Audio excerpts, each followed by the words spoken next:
उपराष्ट्रपति ने नवाचार को जन आंदोलन बनाने पर दिया जोर। अटल नवाचार संस्थानों की रैंकिंग की हुई घोषणा।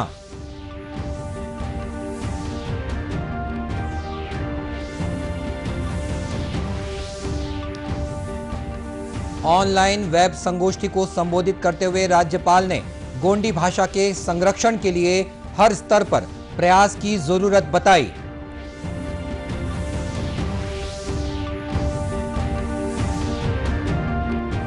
देश में कोरोना संक्रमित मरीजों के ठीक होने की दर बढ़ी। बीते 24 घंटों में करीब 58,000 मरीज हुए स्वस्थ।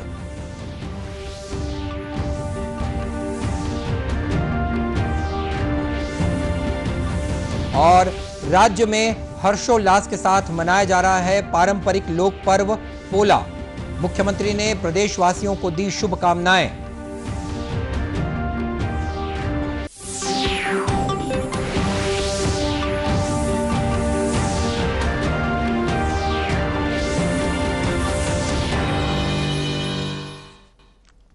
नमस्कार, आप देख रहे हैं दूरदर्शन समाचार। मैं हूं मनीष अहलूवालिया और अब समाचार विस्तार से। उपराष्ट्रपति एम वेंकैया नायडू ने नवाचार को जन आंदोलन बनाने पर जोर दिया है। उपराष्ट्रपति ने आज वर्ष 2020 की नवाचार उपलब्धियों के बारे में अटल नवाचार संस्थानों की रैंकिंग के परिणामों की घोषणा की। इस अवसर पर उन्होंने कहा कि लीक से हटकर काम करने में समर्थ बनाने के लिए विद्यार्थियों में नवाचार और उद्यमिता की संस्कृति को बढ़ावा देने के लिए ठोस प्रयास किए जाने चाहिए। उन्होंने कहा कि भारत में नवाचार का लंबा इतिहास रहा है। Innovation has always been the key defining feature of human progress.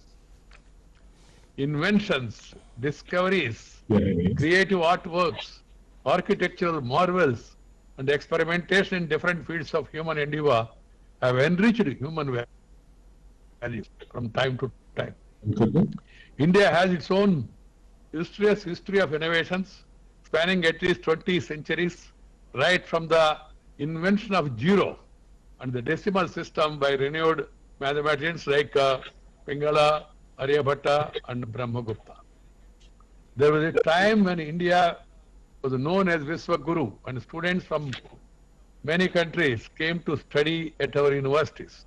Nalanda, some of the great centers of learning. We must regain that intellectual leadership. We must once again emerge as a global hub of learning and innovation. इस मौके पर उपराष्ट्रपति ने नवाचार की दिशा में उल्लेखनीय प्रदर्शन करने वाले अटल नवाचार संस्थानों को ई पुरस्कार भी प्रदान किए। राज्यपाल अनुसुईया उइके अखिल भारतीय साहित्य परिषद द्वारा आयोजित गोंडी बोली साहित्य और संस्कृति विषय पर आयोजित ऑनलाइन वेब संगोष्ठी में शामिल हुई।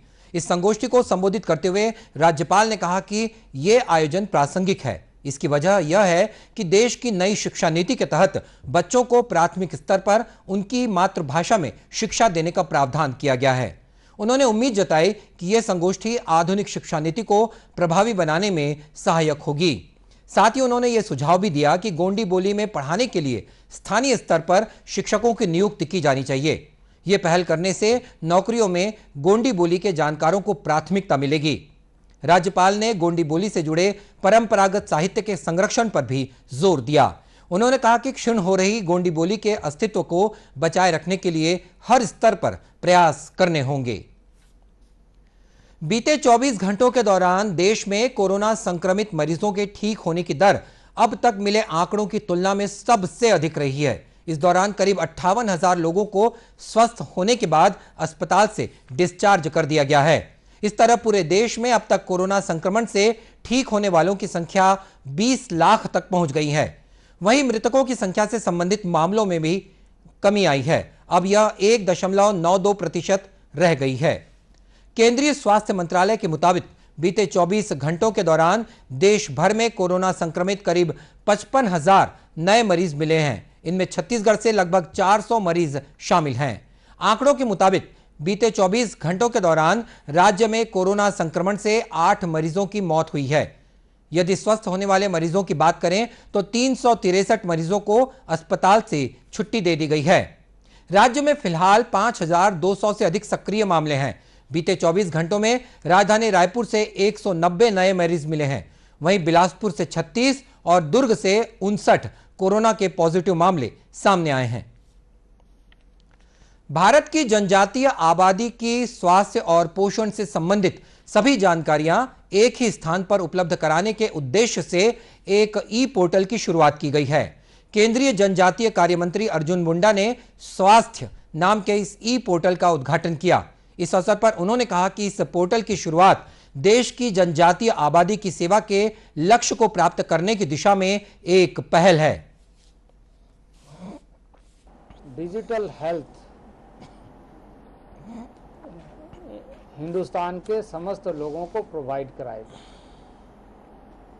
और यह सुनिश्चित करने का कार्य हम प्रारंभ कर रहे हैं और मैं समझता हूं कि उस दिशा में बढ़ाने वाला पहला कदम यह ट्राइबल अफेयर्स मिनिस्ट्री का है कि जब हम इस पोर्टल के माध्यम से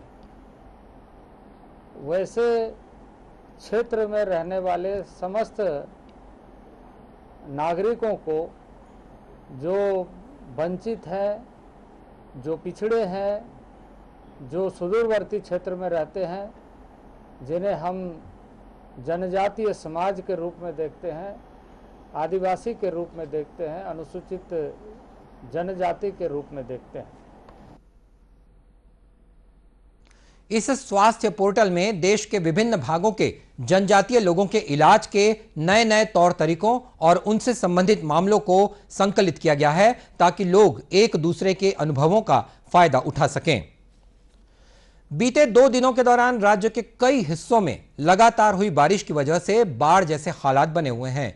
वहीं नदी नालों के जलस्तर में भी काफी बढ़ोतरी हो गई है। बारिश से बस्तर संभाग का सुकमा जिला काफी प्रभावित हुआ है। सुकमा और कोंटा के बीच राष्ट्रीय राजमार्ग क्रमांक 30 के साथ कई गांवों में भी पानी भर जाने की खबर मिली है। एनडीआरएफ की टीम राहत और बचाव कार्य में लगी हुई है। सड़क पर पानी भरने से गाड़ियों का लंबा जाम लगा हुआ है। वहीं बारिश की वजह से कई दुर्घटनाएं भी हो रही हैं। ऐसी ही एक घटना कोंटा के पास फंदीगुड़ा में हुई, जहां प्रशासन की मनाही के बावजूद ड्राइवर ने एक ट्रक को पानी के बीच से निकालने की कोशिश की, लेकिन यह ट्रक पानी के बीचों बीच फंस गया। बाद में राहत और बचाव दल ने ट्रक में सवार वाहन चालक और अन्य लोगों को सकुशल बाहर निकाला। इसी तरह मुंगेली जिले में भी लगातार हुई बारिश के कारण जगह जगह पानी भर चुका है। निचली बस्तियों में पानी भरने के कारण लोग बड़ी मुश्किल से अपना सामान लेकर घरों से बाहर निकलते देखे गए। आज तड़के परमहंस वार्ड में घरों में पानी भरने से फंसे करीब 15 परिवारों को सुरक्षित बाहर निकाला गया। प्रशासन की ओर से प्रभावित लोगों के लिए अस्थायी शिविर लगाया गया है। जिला कलेक्टर ने प्रशासनिक अमले को सतर्क रहने को कहा है। वहीं बारिश की वजह से पानी पुल के ऊपर से बह रहा है। इसके बावजूद लोग अपनी जान खतरे में डालकर इस पुल को पार करते हुए भी देखे गए। इसके अलावा बेमेतरा जिले में भी नदी नाले लबालब हैं। जगह जगह पानी भरने से पंचभैया और सुरुंग दाहरा सहित 6 से अधिक गांवों का मुख्य सड़कों से संपर्क कट चुका है। सकरी नदी में पानी का बहाव काफी तेज है। इसके बाद भी लोग जान जोखिम में डालकर इस नदी पर बने पुल को पार कर रहे हैं। हालांकि प्रशासन की ओर से लोगों से सावधान रहने की अपील की गई है। मौसम विभाग ने आगामी 24 घंटों के दौरान प्रदेश में 1-2 स्थानों पर गरज चमक के साथ आकाशीय बिजली गिरने और भारी बारिश होने की चेतावनी दी है। वहीं राज्य के अधिकांश स्थानों पर आगामी 2 दिनों के दौरान हल्की से मध्यम बारिश का दौर जारी रहेगा। राजधानी रायपुर में आज सुबह से ही बदली छाई रही है और अधिकतम तापमान में गिरावट दर्ज की गई है।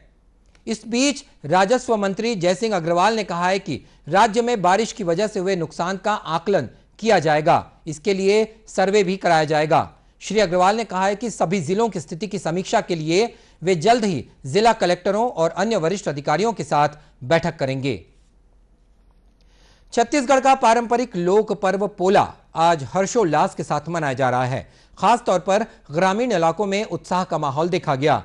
महासमुंद जिले के ग्रामीण इलाकों में लोगों ने मिट्टी के खिलौनों की पूजा कर पारंपरिक रस्म निभाई।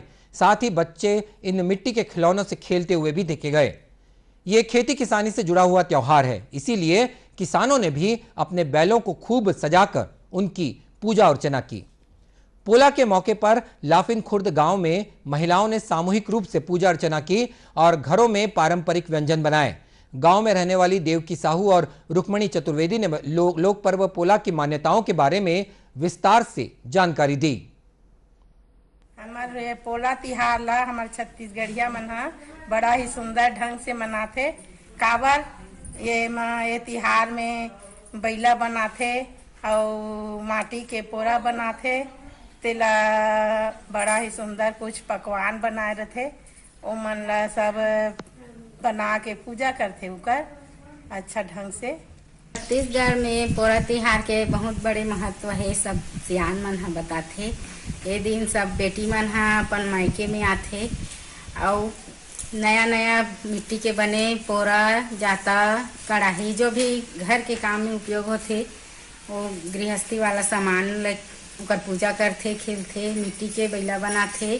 छोटे छोटे बच्चा मन ह भी पूजा करथे और खेलथे। घर में जो पकवान बनाए रहथे ओला में चढ़ाथे और ये दिन किसानी के काम में भी अच्छा महत्व है। आज के दिन पोला को लेकर राजनांदगांव शहर में भी जगह जगह मिट्टी के बैल और खिलौनों का बाजार सजा रहा।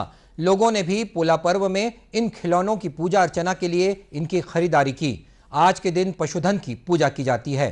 इस बीच मुख्यमंत्री भूपेश बघेल ने किसानों और प्रदेशवासियों को पोला पर्व की शुभकामनाएं दी है। उन्होंने कहा है कि यह त्योहार राज्य की परंपरा, संस्कृति और लोक जीवन की गहराइयों से जुड़ा हुआ है। मुख्यमंत्री ने कोरोना संक्रमण की स्थिति को देखते हुए लोगों से त्योहार मनाने के दौरान मास्क लगाने और सामाजिक दूरी का पालन करने की अपील की है। रायपुर स्थित मुख्यमंत्री निवास पर पोला तिहार के मौके पर कार्यक्रम का आयोजन किया गया। मुख्यमंत्री भी इस कार्यक्रम में शामिल हुए और उन्होंने पारंपरिक गीतों का आनंद लिया। राष्ट्रीय स्वास्थ्य मिशन के तहत छत्तीसगढ़ में भी दूरस्थ और दुर्गम इलाकों में रहने वाले लोगों और गंभीर रूप से बीमार मरीजों को आपात चिकित्सा सुविधा उपलब्ध कराने की दिशा में कई महत्वपूर्ण कदम उठाए गए हैं। इसी के तहत दुर्ग में आपातकालीन स्थिति में मरीजों को तत्काल जीवन रक्षा प्रणाली उपलब्ध कराने के उद्देश्य से लाइफ सपोर्ट सिस्टम एम्बुलेंस की शुरुआत की गई है। यह एम्बुलेंस स्वास्थ्य संबंधी अत्याधुनिक उपकरणों से सुसज्जित है। इस एम्बुलेंस में वेंटिलेटर के अलावा मरीजों को शॉक देने की व्यवस्था, दवाई देने के लिए सिरिंज पंप और ब्लड प्रेशर की जांच करने के लिए डिजिटल मॉनिटर भी लगा हुआ है।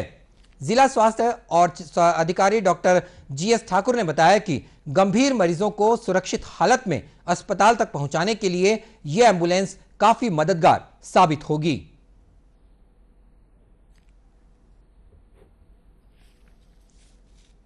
ये एलएस एम्बुलेंस है, लाइफ सपोर्ट। उसमें इंस्ट्रूमेंट्स लगे हुए हैं, कार्डियक मॉनिटर है उसमें, है ना, और ऑक्सीजन सिलेंडर रखा हुआ है, पैरामीटर है, कार्डियक पैरामीटर वगैरह है। और इस टाइप का मतलब लाइफ सेविंग जो इंस्ट्रूमेंट्स होते हैं कार्डियक से संबंधित, वो सभी लगे हुए हैं। उसमें जनरली क्या होता था, कभी सीरियस पेशेंट रहता था तो उसको भेजने में बड़ी दिक्कत होती है। तो एलएस एम्बुलेंस आने से जिले में बहुत बड़ी सुविधा हो गई है। और आपको बता दें कि राष्ट्रीय स्वास्थ्य मिशन के तहत राज्य के अन्य जिलों के ग्रामीण इलाकों तक स्वास्थ्य सुविधाएं सुनिश्चित की जा रही हैं। और बुलेटिन के अंत में अब मुख्य समाचार एक बार फिर। उपराष्ट्रपति ने नवाचार को जन आंदोलन बनाने पर दिया जोर। अटल नवाचार संस्थानों की रैंकिंग की हुई घोषणा। ऑनलाइन वेब संगोष्ठी को संबोधित करते हुए राज्यपाल ने गोंडी भाषा के संरक्षण के लिए हर स्तर पर प्रयास की जरूरत बताई।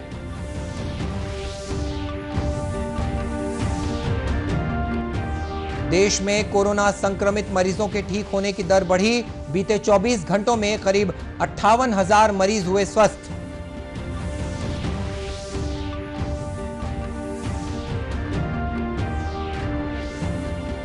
और राज्य में हर्षोल्लास के साथ मनाया जा रहा है पारंपरिक लोक पर्व पोला। मुख्यमंत्री ने प्रदेशवासियों को दी शुभकामनाएं। और इसी के साथ ये समाचार बुलेटिन समाप्त हुआ। नमस्कार।